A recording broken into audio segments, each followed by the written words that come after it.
आज हम भारत के महान विचारक, समाज सुधारक और भारतीय संविधान के निर्माता भीमराव अंबेडकर जी की जयंती मना रहे हैं। डॉक्टर भीमराव अंबेडकर का बचपन बहुत कठिन परिस्थितियों में बीता। उस समय समाज में जाति के आधार पर भेदभाव बहुत अधिक था।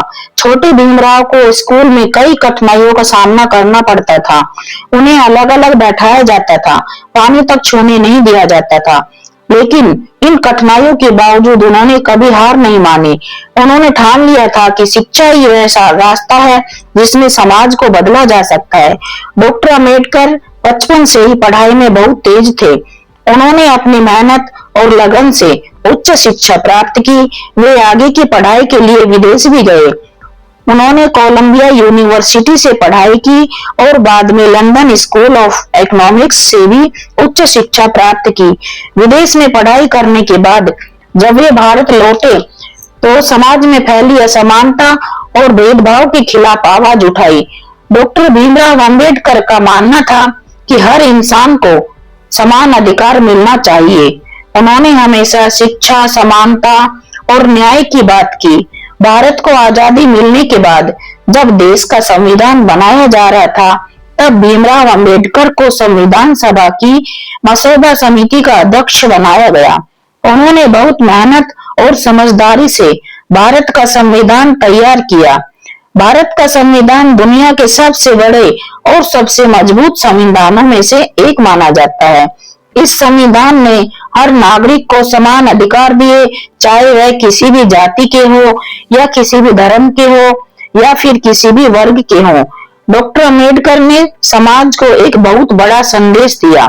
उनका प्रसिद्ध संदेश था, शिक्षित बनो, संगठित रहो और संघर्ष करो। इसका मतलब है, अगर समाज को आगे बढ़ाना है तो सबसे पहले शिक्षा जरूरी है। शिक्षा से ही इंसान अपने अधिकारों को समझ सकता है और समाज में बदलाव ला सकता है। डॉक्टर अम्बेडकर ने महिलाओं के लिए भी बहुत काम किया। उन्होंने कहा था कि किसी समाज की प्रगति इस बात से मापी जाती है कि उस समाज की महिलाएं कितनी आगे बढ़ रही है। उन्होंने दलितों, गरीबों और कमजोर वर्ग के अधिकारियों के लिए जीवन भर संघर्ष किया। डॉक्टर अम्बेडकर भीमराव सिर्फ एक नेता नहीं थे, बल्कि वे एक महान विचारक, अर्थशास्त्री, लेखक और समाज सुधारक भी थे। उन्होंने कई किताबें भी लिखी जिनमें समाज और राजनीति के बारे में गहरी सोच दिखाई। उनका जीवन हमें यह सिखाता है कि चाहे परिस्थितियां कितनी भी कठिन क्यों न हो, अगर हमारे अंदर मेहनत और लगन है तो हम किसी भी ऊंचाई तक पहुंच सकते हैं। आज भी हम भारत में करोड़ों लोग डॉक्टर भीमराव अंबेडकर को प्रेरणा का स्रोत मानते हैं।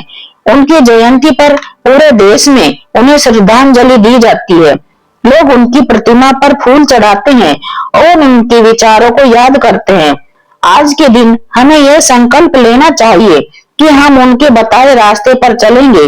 हम शिक्षा को महत्व देंगे, समाज में समानता को बढ़ावा देंगे और हर इंसान को सम्मान करेंगे।